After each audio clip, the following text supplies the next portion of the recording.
11h30 à Kinshasa, on se retrouve pour une nouvelle session d'information. Mesdames et messieurs, bienvenue dans ce bulletin d'information.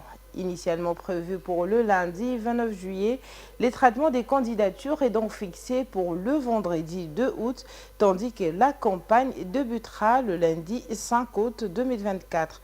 Ces réaménagements est dû aux contraintes techniques et logistiques. Le calendrier de l'élection du bureau définitif de la Chambre haute du Parlement ainsi que son installation auront lieu le mercredi 7 août, à en croire les communiqués du rapporteur du bureau provisoire du Sénat. Images et commentaires.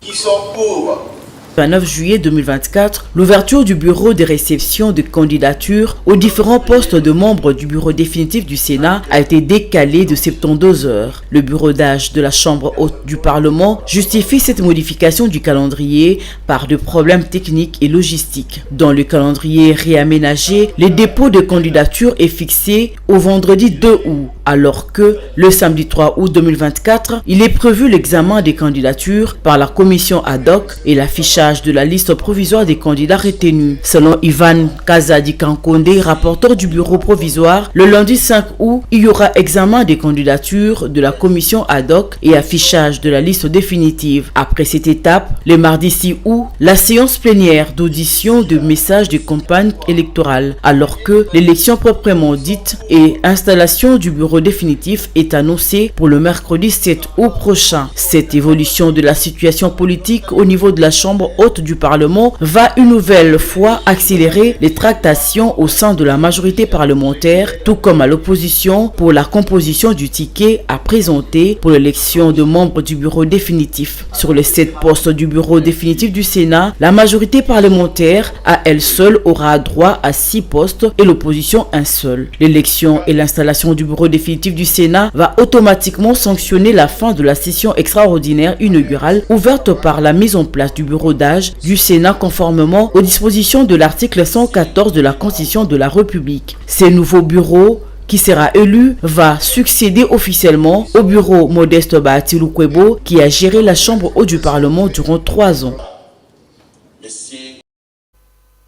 Et en justice, la demande de liberté provisoire a été rejetée pour Nanga Baseyan par la Cour militaire de Kinshasa, Gombe, siégeant en audience foraine le lundi 29 juillet 2024 à la prison militaire de Ndolo. La requête des avocats de Nanga Baseyan, l'un de 26 accusés dans l'affaire de Corneille Nanga, n'a pas abouti. Les prévenus sont accusés de crimes de guerre, participation à un mouvement insurrectionnel et trahison. Les détails dans cet élément.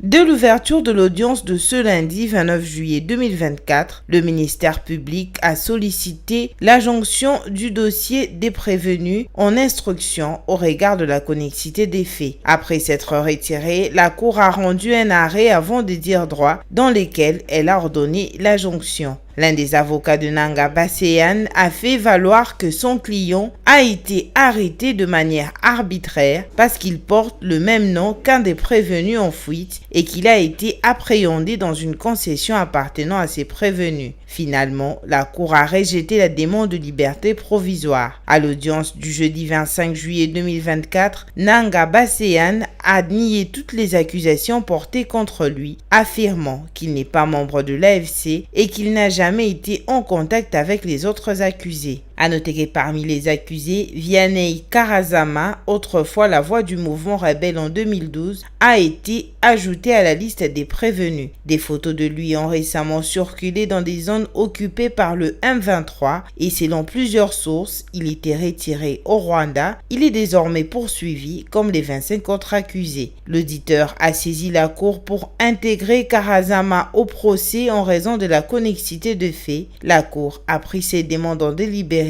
suspendant l'audience en attendant de se prononcer sur cette nouvelle inclusion. Et pour finir, 5 personnes ont été tuées vers 5 heures le 28 juillet 2024 dans la ferme Pouébé à 3 km du village Bonko au territoire de Kwamout dans la province du Maïndombe. La société civile de ce coin du pays ainsi que l'élu de Kwamout appellent les autorités a déployé les éléments des forces de l'ordre de défense pour assurer la sécurité dans ce territoire en proie à l'insécurité suite à la résurgence du phénomène Mobondo. Regardez.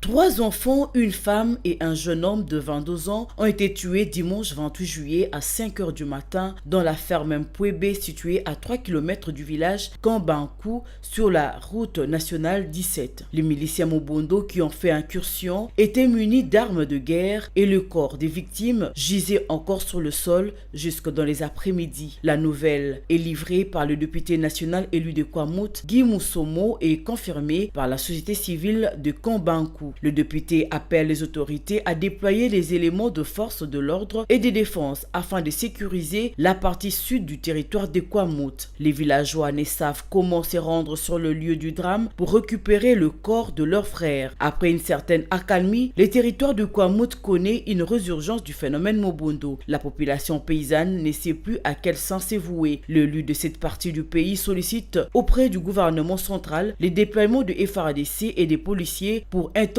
les patrouilles afin de mettre hors d'état de nuire les assaillants qui perturbent la quiétude de la population. Après plusieurs mois d'accalmie, les violences ont refait surface au mois de juillet à Kwamouth. Le 12 juillet dernier, une première attaque des miliciens contre la position de l'armée à Kinsele a été stoppée. Les miliciens sont revenus à la charge le 14 juillet, affrontements qui ont fait plus de 100 morts, dont 9 du côté de forces loyalistes. Voilà, c'est tout pour le 11h30. Retrouvez le journal de la mi-journée à 13h30 avec Ranta Luyela. D'ici là, bonne suite de programmes sur Mondico Télévision.